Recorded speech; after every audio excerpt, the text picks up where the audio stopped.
Dark matter एक ऐसी चीज़ जिसके बारे में अक्सर कोई बात नहीं करता है, बट ये पूरे यूनिवर्स की सबसे मिस्टीरियस और सबसे एक्सपेंसिव चीज़ भी है। एक सेकंड, ऐसा कैसे? अगर हम गूगल पर सर्च मारें तो हमें जवाब मिलता है 16 साइकिल, जो एक एस्ट्रॉयड है जिसकी प्राइस एक्चुअली 10,000 क्वाड्रिलियन डॉलर्स है। टेक्निकली ये चीज़ पूरे गैलेक्सी की सबसे एक्सपेंसिव चीज़ हो सकती है, बट डार्क मैटर उससे भी बियॉन्ड है। डार्क मैटर एक ऐसी चीज़ जो गैलेक्सीज और लार्ज स्टार क्लस्टर्स के रोटेशन में मदद करती है।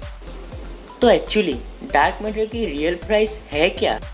Approximately $5 trillion. तो डार्क मैटर सबसे एक्सपेंसिव चीज़ कैसे हो सकती है? एक्चुअली में डार्क मैटर की प्राइस 1 मिलियन ट्रिलियन डॉलर्स है, जिसमें 1 के पीछे 24 जीरोस आते हैं। ऐसा कैसे हो सकता है? क्योंकि डार्क मैटर की प्राइस है 5 ट्रिलियन डॉलर्स। देखो, अब अगर हम कुछ भी खरीदने के लिए जाते हैं तो हमें वहाँ पे टैक्सेस पे करने होते हैं, एंड सेम टू सेम चीज़ यहाँ पे भी अप्लाई हो रही है। अगर हम इसमें टैक्सेस इंक्लूड कर दें तो भी इसकी प्राइस 1 मिलियन ट्रिलियन डॉलर कैसे हो सकती है? ऐसा इसलिए क्योंकि डार्क मैटर धरती पे नहीं मिलता है। इसके लिए हमें 10 बिलियन लाइट ईयर्स दूर जाना पड़ेगा एक सैटेलाइट की मदद से, और ये जितना आसान सुनने में लगता है उतना असल में है नहीं।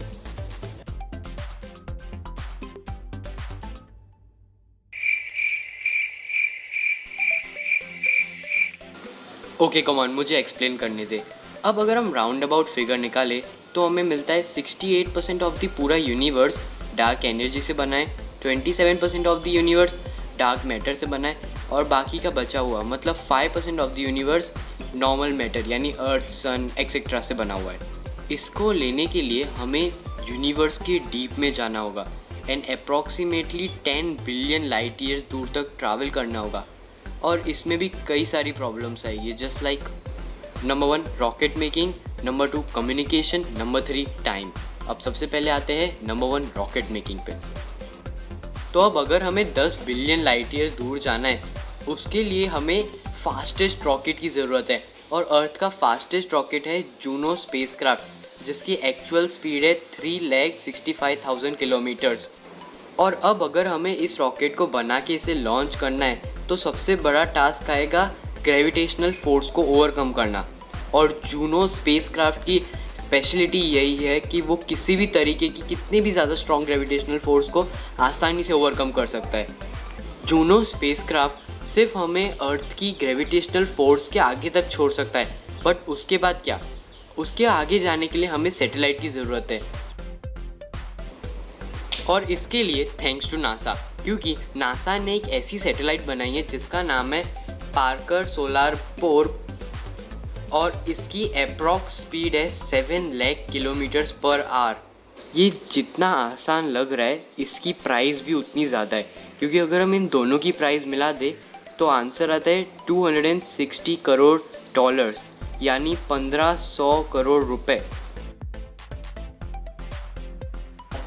और सिर्फ इतना ही नहीं, उसमें हमें फ्यूल भी डालना होगा, और सैटेलाइट्स में फ्यूल डलता है लिक्विड हाइड्रोजन का। और अगर हमें 10 बिलियन लाइट ईयर्स दूर जाना है तो अगर हम इसे शॉर्ट डिस्टेंस में देखें तो हमें मिलता है 200 टन 15 साल तक चल सकता है, और 200 टन की प्राइस है 2,77 लाख रुपीज़, और वो भी सिर्फ 15 साल के लिए।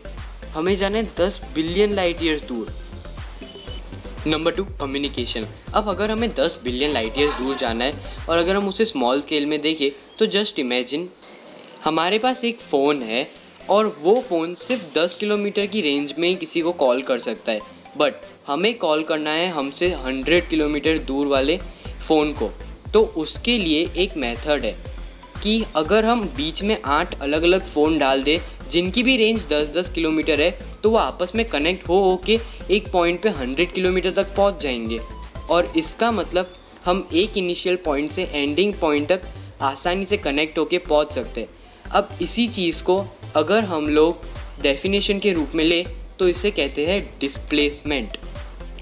तो अगर हम इसी चीज़ को एक लार्ज स्केल पे ले, जो यहाँ से 10 मिलियन लाइट ईयर्स दूर तक किसी भी कम्युनिकेशन को भेजने के लिए बीच में कई सारे सैटेलाइट्स ला दे, तो इसमें कंक्लूजन में सारा फ्यूल, सारे रॉकेट, सारे सैटेलाइट्स मिला के टोटल ऑफ कॉस्ट आ जाएगा नियरली 1 मिलियन ट्रिलियन डॉलर।